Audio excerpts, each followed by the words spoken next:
Hello, Queens. Welcome to another episode of Queen's Corner Podcast, Season 1, Episode 5. In this episode, we're going to be talking about taking the high road, or in the infamous words of Michelle Obama, when they go low, you go high. So what does that really mean? When they go low, you go high. Have you ever had someone offend you or maybe did you wrong and you wanted to take revenge? So yeah, it's easier to say, I'm going to get you back. But what do we benefit from that?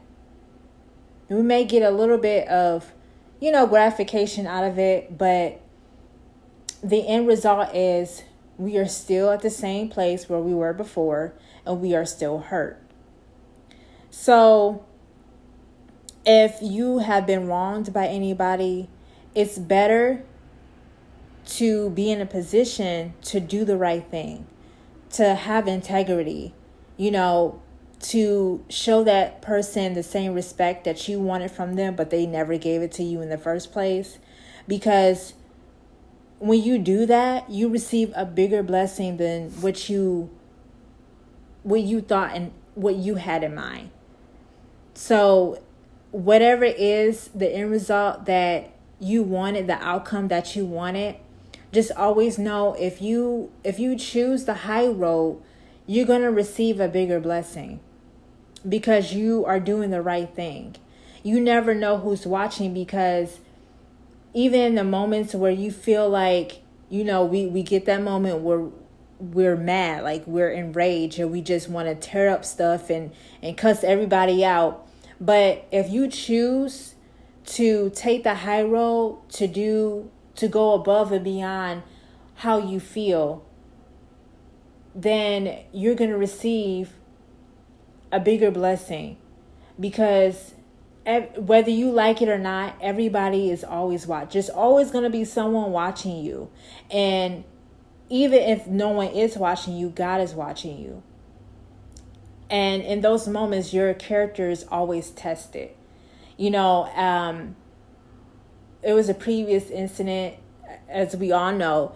Will Smith had slapped Chris Rock in the face over an insult about, it was a joke, but to his wife, it was an insult. So he took it upon himself to slap him in front of everybody, a huge audience, both, there at the Oscars, and, it was televised. So it was live. Everyone saw it. But because of how he reacted, he is no longer welcome to the Oscars. So he may have felt, at that moment that it was the right thing to do, but it cost him. Your actions always cost you. They always have consequences. Whether they're good or bad, the outcome is always going to depend on how you react.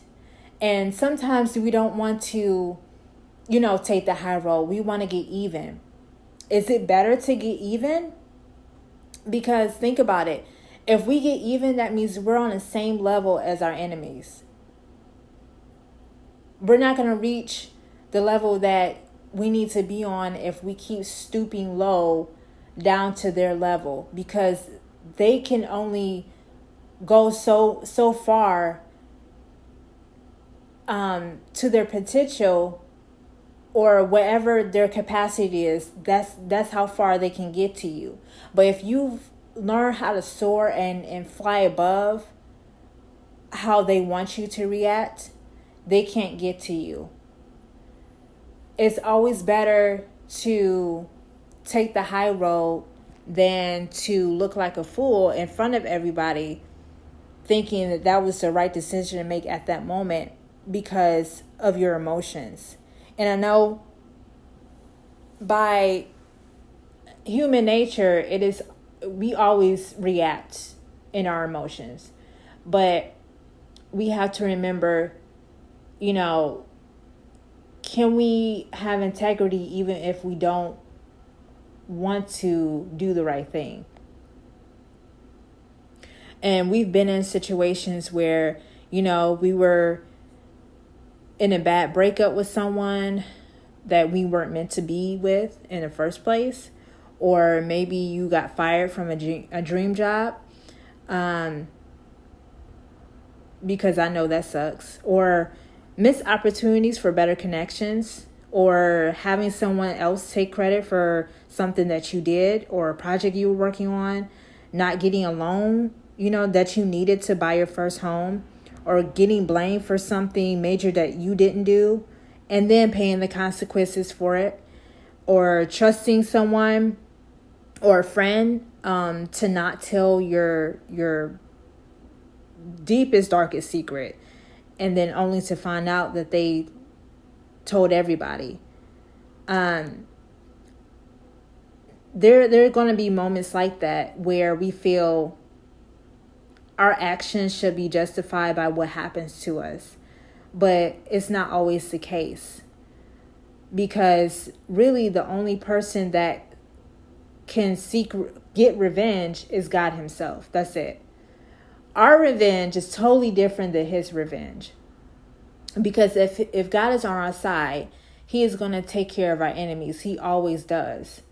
And I know our first reaction is to attack first and then ask questions later. But I'm going to tell you that doesn't work, because it's always going to look like something different from everybody else. Like, oh, I can't believe, they just attacked them for no reason. They didn't look like they did anything wrong. That may be the case, but they may never know what happened prior to the incident, because you decided to respond first by doing something that is out of your character. And because of that, you're going to be judged by it. They're not going to remember all the good that you did prior before that. They're going to constantly remember the thing that you did. Even though the other person was in the wrong, they're going to remember the thing that you did, and they're going to constantly bring it up. And you're not going to be justified because of how you reacted. Your outcome will always depend on how you react to certain situations, whether they be good or bad. So I think we have to learn that behavior to do things that our enemies don't expect us to do, because they always. You ever had a person that they don't like you just for existing, and they do everything they can to get you out of character, and when you finally snap, they're like, "Oh, see, look what they did. I was right all along. They're mean, they're disrespectful. This is how they are, and I knew it all along." No. It may look like that for the moment, but that's not who you are. Those people waited for the right opportunity to get you out of character just so they can ruin your reputation. You're going to have people that are like that. But when you decide to take the high road, their true intentions are always going to be exposed. Always. You're always going to learn, because those people will get irritated. They will get angry. They will get frustrated. They will just beat themselves up over the fact that they cannot get you on the same level that they are. They can only reach you to the maximum of their capacity. So when you fly above them, when you take the high road, when you soar, they can't reach you on the level that you're on, because they only have the capacity to go so far. And you have to keep that in mind. So what do? You be the bigger person. Yes, it's better said than done. That comes with practice. Because you're always going to have those moments. You're always going to have those seasons where you get people that challenge you, that disrespect you. They try to ruin your reputation. They do things that behind your back or in your face to get a rise out of you. And you have to think to yourself like, like this situation, this circumstance happened to me before. How should I react to it differently? At the moment, should I just go ahead and let them know, I ain't the one to mess with, so I'm going to show you, not to mess with me again? Or do you respectfully clap back and walk away? Because you can always do that. You can put someone in their place or tell them to leave you alone, but you could do it respectfully. Because sometimes, there are going to be people that they're not going to give up. They're going to be constantly nagging, picking at you, trying to find ways to irritate you because they're not happy. And miserable people love company. So if you're miserable, or if those people are miserable, they're going to find other people to make miserable. And if there's no peace, there's no joy, there's no happiness. And in the absence, pain is always going to be in the absence of joy. And miserable people, they carry around some type of hurt, some type of pain. Or you have people that are jealous of you. They don't like the attention that you get. They don't like the fact that, you just come in the office, or, you hanging around other people. You just have this joy about you, and they can't stand it. They don't like it that, you just come in there smiling, you happy, you always in a good mood, and that just irritates them. That irritates their spirit. So they go find ways to knock you down, to, try to see if there's another side to you. Yes, we all get angry. I mean, it happens. We have emotions. We're all human. We get happy, we get sad, we get angry. Those are only in moments.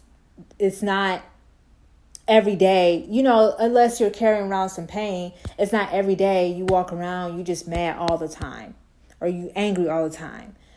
If you are, it's resulting from something that you're holding in that you need to let go.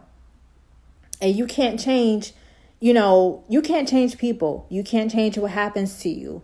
But you can choose to be at peace and do the opposite of what people expect from you. Like I said, the outcome is always going to be different based on how you respond.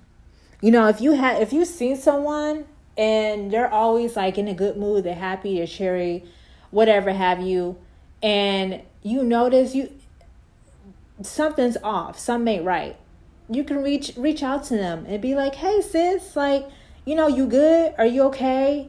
Is everything all right? They may choose not to tell you everything that's going on with you, and that's okay. But just let them know, like, hey, I'm here. Because not everybody has a support system. There are people that hold things in.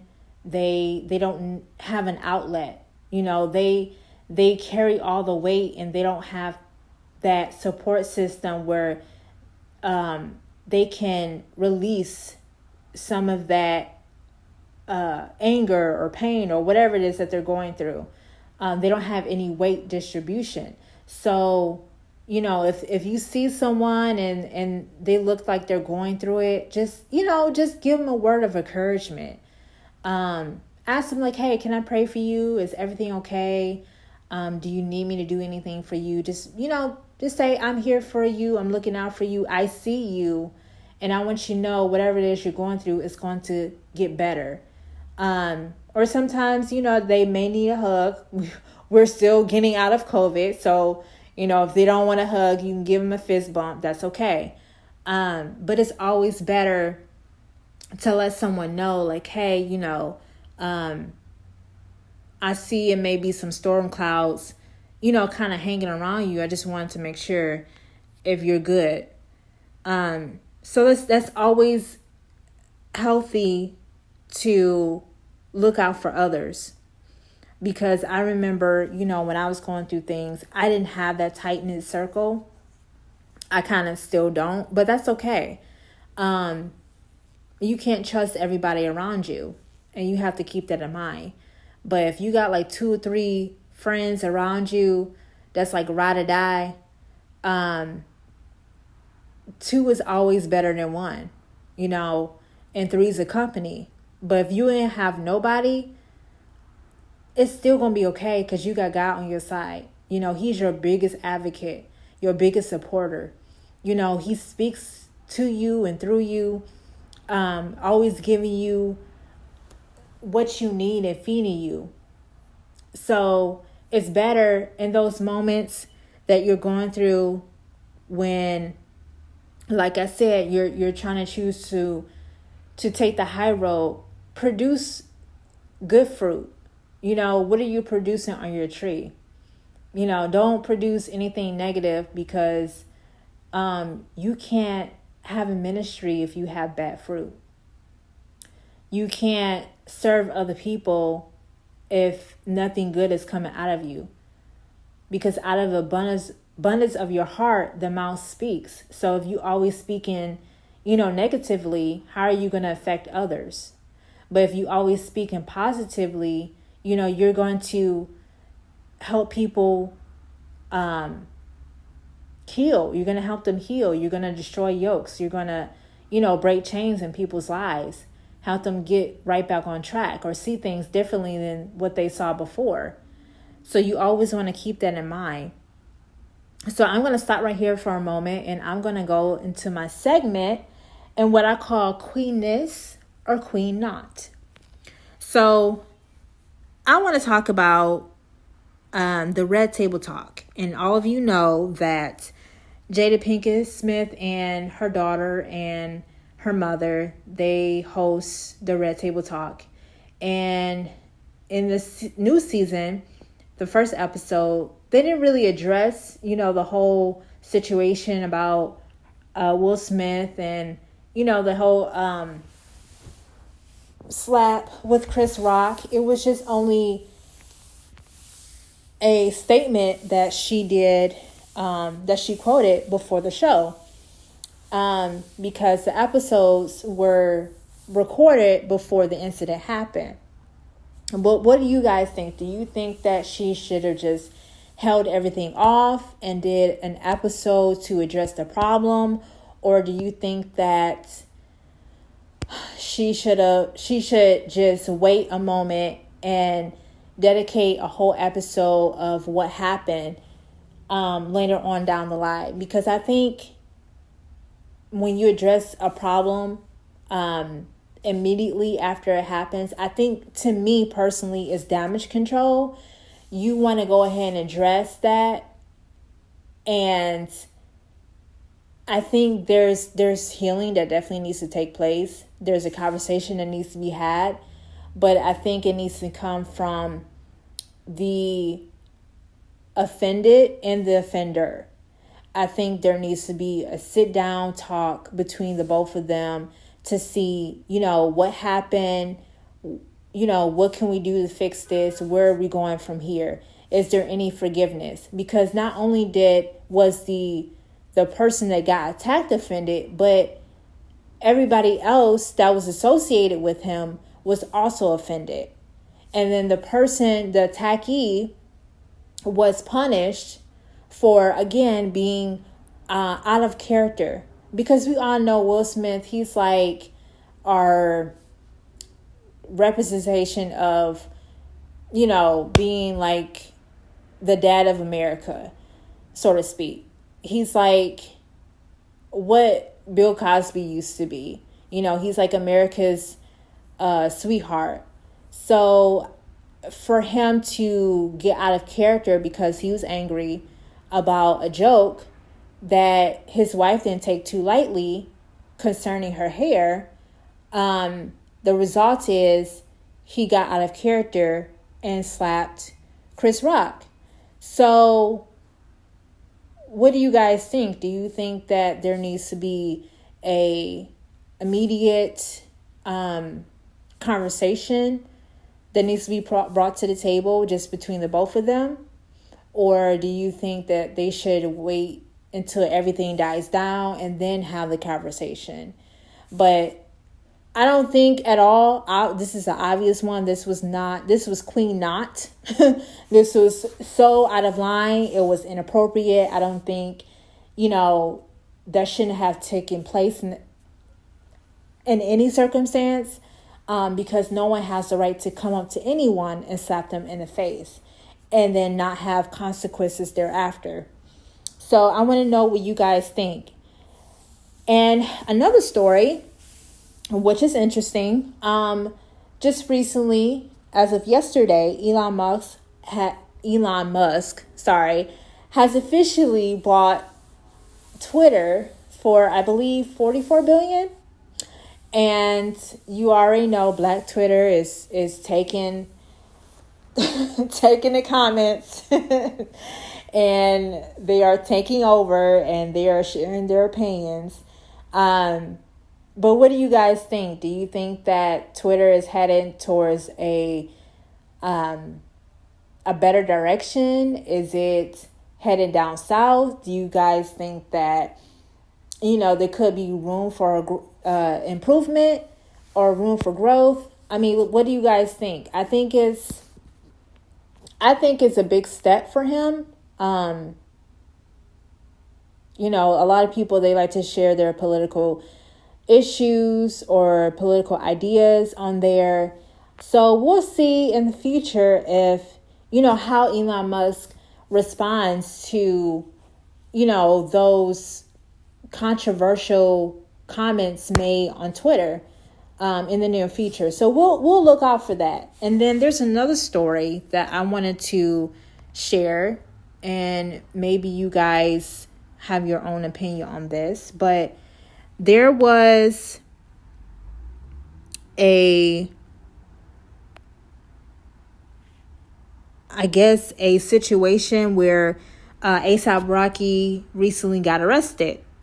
And it was an incident, I guess, a year ago, or a couple years ago, where he got into an altercation with someone and he shot at them. So the bullet apparently grazed the man's hand, whoever he shot at. And so an investigation was going on. So when him and Rihanna returned, I guess from Barbados, he was immediately arrested. Talk about being blindsided. I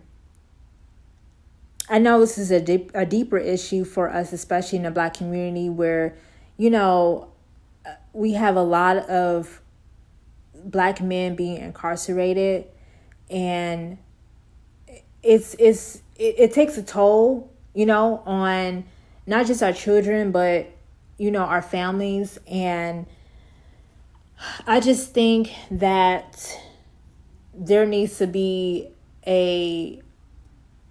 another investigation on this case, because of course, we don't know all the details, but I just think it was kind of timely that this all happened, right before Rihanna's get ready to give birth. So it was stated that he might be in jail for over a decade. That's a good chunk of your child's life if you really think about it, because you miss so much. You miss first steps. You miss all the, whatever sports they're involved in. You miss all that. You miss those talks. You miss, just them growing up. And it's so, I think it's so, a conversation still needs to be had, in our community when it comes to incarcerated fathers and having, mothers raise their children, being single parents in a household. So I think it's always a conversation that needs to be had. And then there's another story that I wanted to talk about related to shooting, of course, in the Black community, where Megan Thee Stallion was shot at by rapper Tory Lanez, I believe. And she had an interview with Gayle King, and she recently expressed how she felt. And she said she feared for her life. Of course, if you're being shot at, then of course you're going to fear for your life, because you don't know, where the bullet's going to go. You don't know if it's going to hit, a vital organ or maybe an artery, and you just bleed out to death. You don't know what's going to happen. The altercation happened, 2 years ago, but she still has, PTSD and trauma from that. And I think a lot of times, in the Black community, we often, Black women often are faced with being in situations or predicaments where, they are abused or they are assaulted, and we have to live with it. And a lot of times we don't seek counsel. We don't, get the help that we need because either we can't afford it or, we try to stay strong because we're trying to raise our kids and trying to be there for everybody else. But I thought that was queenness to talk about her having to talk about her incident and how it affected her. And I think it shed light on, I'm of being a victim or survivor of any type of abuse or domestic violence or just, being assaulted by a man or anybody else. But I think it was brave of her to do that. But what do you guys think? I know there's going to be probably some opinions different from mine, but do you guys think it was queenness for her to talk about her incident of being shot, or do you think it was queen not? Let me know in the comment section. Until then, I would say to all my queens, wear your crown and mind your business. Until next time, I say goodbye.